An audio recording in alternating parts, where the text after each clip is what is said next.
Dios establece un respeto por la propiedad privada.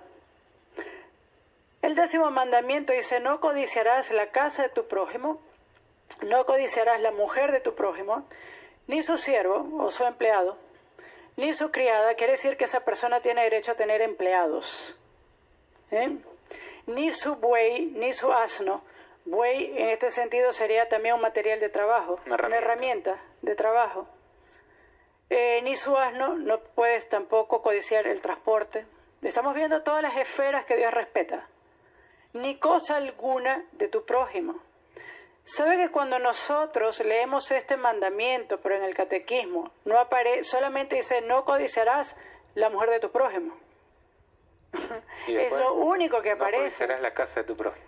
Sí, el último. Exacto, y el último. Pero no aparece ni los siervos, ni la criada, ni el buey, ni el asno, ni nada de eso. Nada. Entonces, eso muestra un poco esa actitud.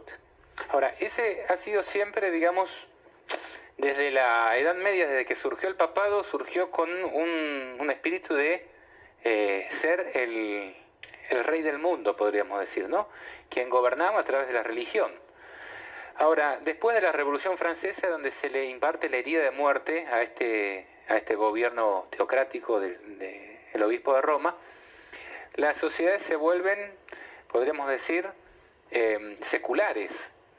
Apartan la religión casi de manera desmedida y se van hacia el evolucionismo o hacia cualquier otra doctrina que no tenga que ver nada con Dios, y las universidades, los políticos, todo dejan de tener un lenguaje religioso. Ahora, yo le escuché un sermón a usted, pastor, que decía que es necesario que, previo al fin, la sociedad y los gobiernos y los gobernantes tengan un vuelco hacia la religión. ¿Esto es así? Sí, basado en lo que Apocalipsis 13 nos mostró, que va a mandar a los moradores de la tierra para adorar la bestia. Un ateo no tiene como hábito, como parte de sus hábitos, la adoración. Él no adora nada. Pero para mandar a todos los moradores del mundo para adorar, y ellos cumplieron, va a ser necesario tener un cambio radical. Un despertar religioso, podríamos decir. Un despertamiento religioso entre los moradores de la tierra. Y yo creo que, pero la Biblia ya mostró por qué va a haber ese despertamiento, porque Él va a engañar a los moradores con los milagros que Él va a hacer. Entonces, un ateo burla la idea de la sobrenatural. Burla la idea de la existencia de Dios y también a Satanás. Sí, hasta que se rompen los motores al avión en el que va, ¿no? Sí, hasta que está... Sí, hasta que entra en crisis. En crisis. Pero un crisis puede ayudar grandemente, porque recientemente yo veo una foto de un ateo famoso orando en una iglesia católica ahí, pidiendo ayuda de Dios. Entonces, un crisis puede mover el ser humano a un sentido de desesperación. La otra cosa también es milagros. Milagros, porque si no existe nada sobrenatural y usted llegó a ser un testigo de una fenómeno que claramente no tiene explicación científica ni nada, ¿qué va a hacer? ¿Qué vamos a hacer en ese momento? Vamos a actuar como la gente allí en Samaria cuando Simón Mago estaba haciendo sus milagros. Este es el gran poder de Dios. Entonces, algo es por pasar y estamos mirando ahora el inicio de eso, porque llegó la crisis que está sacudiendo los habitantes de la tierra y llamarlos a preguntar, ¿en qué yo creo? Yo creo en mi dinero, yo tengo poder, pero ahora es que mi dinero tampoco puede ayudarme. La empresa que cotiza en bolsa empieza a venirse a pique. ¿A quién recurro?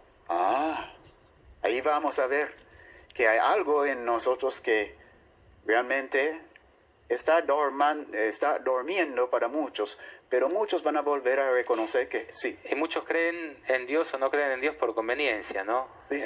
No son, muchos ateos no son realmente ateos. El siguiente informe que vamos a ver es sobre el despertar religioso en los máximos ámbitos de poder de los países del mundo.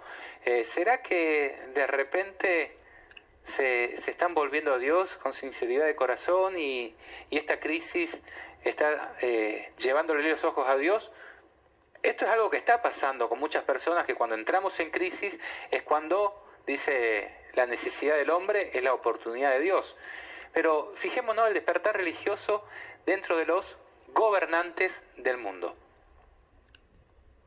En medio de la crisis mundial desatada por el coronavirus, distintos líderes políticos y mandatarios de varios países han hecho un llamado a la oración. Desde el presidente Donald Trump hasta el ex candidato presidencial costarricense Fabricio Alvarado han reconocido la importancia de acudir a Dios en estos momentos. May the fullness of the Spirit of Jesus rest upon President Trump.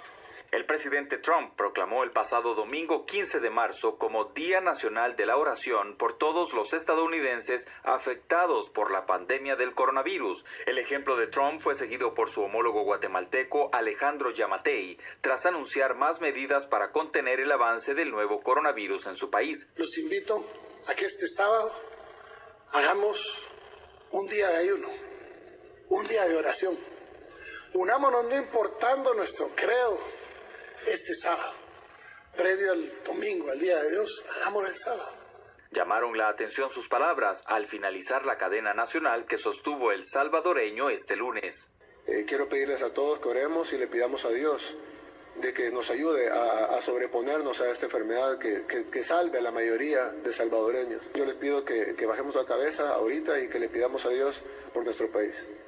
Mario Abdo Benítez, presidente de Paraguay, también instó a la población a mantenerse unida en oración para que Dios proteja al país del coronavirus. Estamos atravesando una situación nunca antes vivida en el mundo.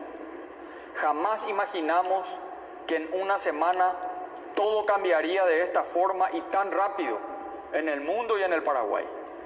No sabemos cuándo termina, ni su alcance, pero tengo fe en Dios, en su poder y en su misericordia.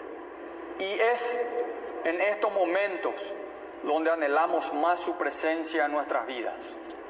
Pero nunca tenemos que olvidar tampoco el campo espiritual, una familia junta en oración, el poder de la oración, estoy seguro que va a proteger a nuestra nación. Dominicanos y dominicanas, tengamos fe que este mal no nos destruirá, no por mis fuerzas ni por la fuerza de ustedes, sino por el poder de Dios. Tal y como dicen las Sagradas Escrituras en 2 de Crónica 7:14, si se humillare mi pueblo, sobre el cual mi nombre es invocado, y oraren y buscaren mi rostro, y se convirtieren de sus malos caminos, entonces yo oiré desde los cielos, perdonaré sus pecados y sanaré su tierra. En medio de los esfuerzos científicos y políticos por detener el avance del virus, el elemento espiritual no deja de tener un papel fundamental para los líderes mundiales. ¿Qué le parece? Bueno, muchas personas, cristianos, dicen, ¡ay, qué bueno! El lado B, el lado positivo de la crisis, nuestros presidentes están volviendo a Dios. Pero sin embargo, este despertar religioso quizás es un despertar, un falso despertar que nos conduce, en vez de a Cristo, al anticristo. Y en este sentido también queremos compartir las palabras del periodista argentino Daniel Cúcaro, que se comunicó con nosotros y tenés una participación antes. Sí, antes me gustaría comentar de que justamente cuando pasó aquí el 21, los 21 días que hubo paro, a mí me llamaba la atención como el presidente, como las personas que estaban intentando sacar a Evo Morales y todo, hablaban mucho de volver a traer la Biblia en el palacio, ¿no? en el Palacio de Gobierno. Entonces, eso era algo que me llamaba la atención y decía, wow, o sea, se está poniendo a Dios en un lugar, pero nunca me imaginaba que a nivel mundial se llegara a que todos los presidentes o muchos presidentes comenzaran a hablar de esa manera. Y ahora, viéndolo con nuestros propios ojos, también vemos algunas cosas que se caracterizan las regulaciones que han hecho por el tema del coronavirus. Por ejemplo, aquí un amigo, Martín de Panamá, nos envió una foto que es de la República de Panamá, que es una foto oficial, que bueno, dice cuándo tienen que salir las mujeres y los hombres, cuándo pueden circular las mujeres y los hombres. Las mujeres lunes, miércoles y viernes, y los hombres martes, jueves y sábados. Pero abajo ponen una imagen de una casita y dice domingo, todos en casa, en familia. O sea, algo que también en Bolivia al principio de la cuarentena, igual los domingos eran los únicos días que no se podía salir al mercado. Entonces es como que algo también que estamos viendo de esa misma manera que se está poniendo un día. Y algo que se mencionaba era decir, bueno, vamos a hacer una oración el sábado antes del domingo, que es el día del Señor. O sea, también están poniendo su posición en cuanto a cuál es el día de adoración. Y nosotros sabemos que ese es el día de adoración falsa. Y una pregunta que nos hacen, que tal vez la voy a compartir luego del video que vamos a ver, pero es justamente sobre si va a haber alguna ley que promueva este falso día. Eso vamos a hablarlo luego, quizás lo pueden ir pensando, porque también se han difundido videos que dicen que el medio ambiente está mejorando, que los animales están retornando a la familiaridad con las personas, que vuelven los peces a los ríos, que se clarifican las aguas, que el agujero de la capa de ozono empieza a cerrar, que las emisiones de gases han disminuido, entonces todo empieza a mejorarse y que es necesario parar. Ese es el lado positivo de esta pandemia y de la crisis. ¿Será que todo esto puede ir derivando en una ley universal de parate global un día a la semana, conocida como la ley de descanso dominical? Bueno, antes de contestar esa pregunta vamos a ver el informe que nos envía Daniel Cúcaro. Él es periodista de República Argentina, trabajó muchos años en el diario La Nación y hace un análisis en el contexto de los Estados Unidos como país protestante a cómo están hoy y lo que significa eso en la historia profética del gran conflicto entre el bien y el mal. Durante 13 siglos el papado ejerció su poder e influencia sobre Europa hasta que lo perdió a manos de los revolucionarios franceses en 1798, dando comienzo a un confinamiento en la ciudad de Roma que duraría más de 100 años. Fue Benito Mussolini quien le abrió las puertas en 1929 al Papa Pío XI, firmando con él un tratado en Letrán. Pero eso no mejoró el prestigio del papado, pues su sucesor, Pío XII, fue acusado de complicidad con el gobierno nazi alemán antes y durante la Segunda Guerra Mundial. Juan XXIII fue elegido para mejorar esa deteriorada imagen y lo logró parcialmente al convocar el Concilio Vaticano II, que proclamó una apertura de amistad hacia las otras religiones, iniciando el camino del ecumenismo mundial. Pablo VI fue invitado por las Naciones Unidas a dar un discurso en octubre de 1965, pero el Congreso se negó a darle un visado para entrar a los Estados Unidos y solo se le otorgó un breve permiso de 2 días como máximo para estar en las Naciones Unidas, dar su discurso y volverse a Roma. Las cosas comenzaron a cambiar rápidamente con Juan Pablo II, quien luego de reunirse con Ronald Reagan en 1982, establecieron una santa alianza entre Estados Unidos y el Vaticano para derrotar al comunismo soviético.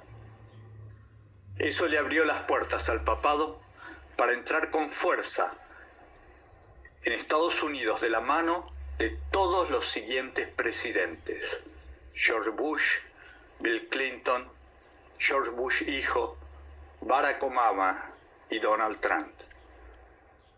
Y continuaron de tal manera que en el sepelio de Juan Pablo II, 3 presidentes de Estados Unidos se arrodillaron frente a su féretro, mostrando el increíble cambio que esa nación tomó en consideración con el papado. Estas muestras se agigantaron en los años siguientes, hasta que en septiembre del 2015 el pueblo de Estados Unidos,